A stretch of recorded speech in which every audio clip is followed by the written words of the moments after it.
Birds are the animals that bind our world together.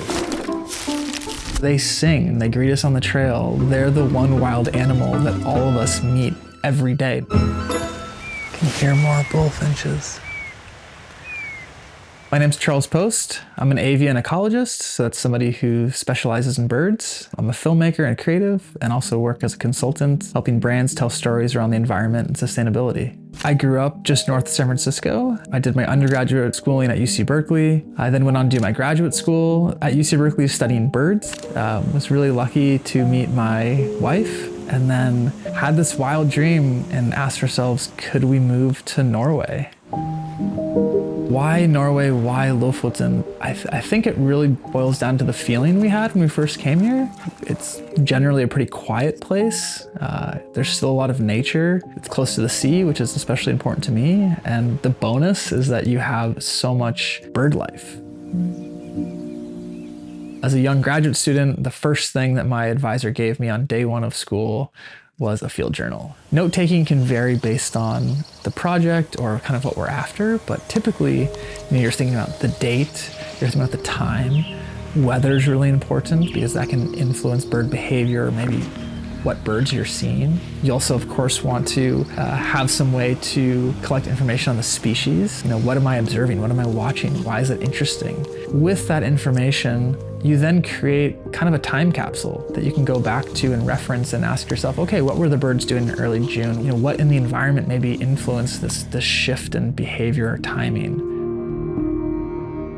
My story with birds really started as a little kid. My grandmother was an avid birder. Growing up, I spent so much time outside. That was really my happy place. And my grandmother really encouraged me to follow my curiosity, to have binoculars and look up to the sky and keep an eye on the trees and notice who was singing and who was perching, who was kind of around us.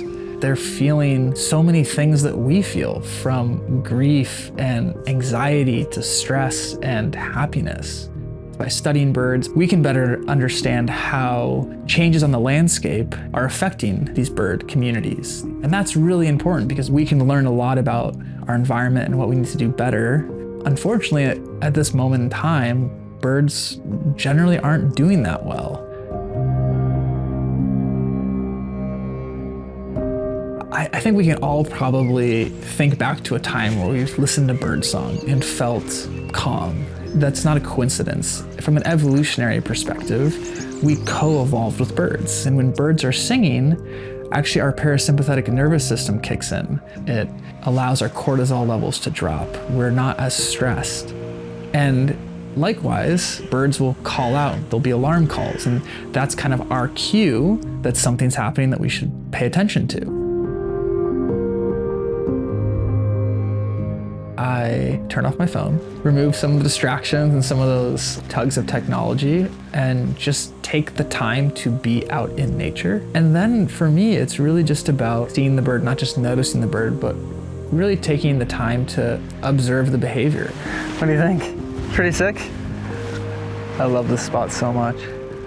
Whether it's making films, hosting podcasts, working on a book, working as a consultant, all lean on my expertise in and passion for ecology and birds. I guess it's just like a meditation. It's a way for me to kind of feel like I have my feet on the ground and really connect with the place.